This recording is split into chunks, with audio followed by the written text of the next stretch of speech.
एक गरीब विधवा औरत की कहानी।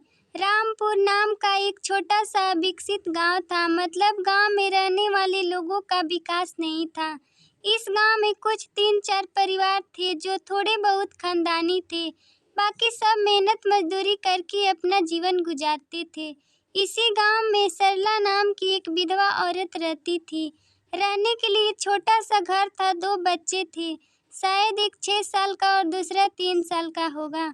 सरला का पति बहुत मेहनती था। वो सरला को किसी चीज की कमी महसूस नहीं होने देता था। यह कैसी भी हालातों में साथ नहीं छोड़ता था। कैसी भी परिस्थिति हो, दोनों मिलकर सामना करते थे। पर कौन जाने किस पर कौन सा अनर्थ कब आ जाए। सरला के जीवन में ऐसा घटना घटी कि उसी घटना ने सरला के पति को सरला से छीन लिया। सरला को पति के गुजरने के बाद ऐसा लगने लगा कि मैं जिंदा तो हूँ पर मुझ में जान नहीं है। परिवार चलाने के लिए अब दूसरा कोई नहीं था सिवाय सरला के।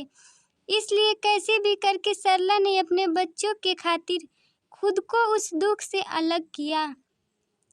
कुछ दिन बाद घर में जो था वो समाप्त हो गया। अब खुद क्या खाए और अपने छोटे बच्चे को क्या खिलाए, ये समस्या उनके सामने खड़ी हो गई।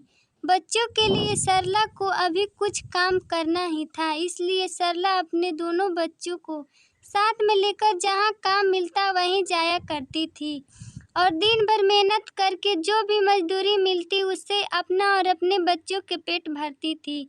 ऐसा ही समय बीतता गया और चलता रहा। लेकिन एक दिन सरला को शरीर में थोड़ी कमजोरी महसूस होने लगी। फिर भी वह काम पर गई। ऐसे ही 2-3 दिन सरला काम पे जाती रही, लेकिन उसकी शरीर की कमजोरी कुछ ठीक नहीं हो रही थी, बल्कि और बढ़ती ही जा रही थी। ऐसे में काम पर जाना सरला के लिए कठिन हो गया। सरला बहुत चिंतित रहने लगी। अगर काम पर नहीं गई तो मेरे बच्चे भूखे मर जाएंगे। उसी चिंता ने सरला को और कमजोर कर दिया। इतनी कमजोर कि उठने बैठने के लिए लकड़ी का सहारा लेना पड़ता था।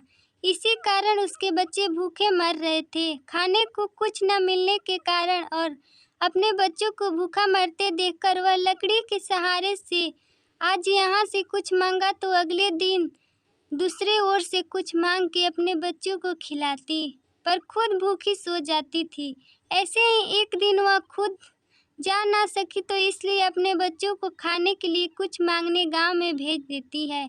कुछ समय बाद बच्चे 2 रोटी और थोड़ी सब्जी लेकर लौटते हैं। 2 रोटी से 3 लोगों की भूख कैसे खत्म होगी, इसलिए वे 2 रोटी बच्चों को खिला देती और खुद भूखी रह जाती है।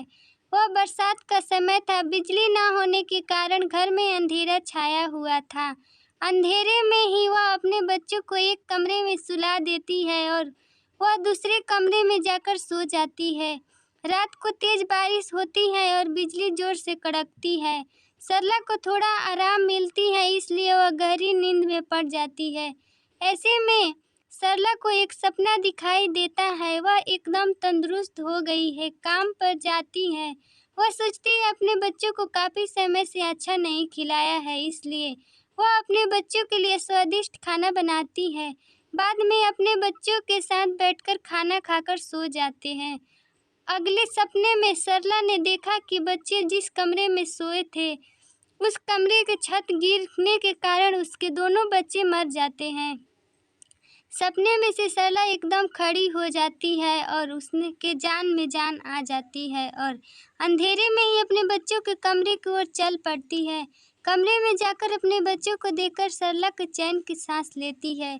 उसी समय सरला के शरीर में ज़्यादा कमजोरी महसूस होती है, जिससे वह नीचे गिर जाती है और फिर वहाँ से उठ नहीं पाती।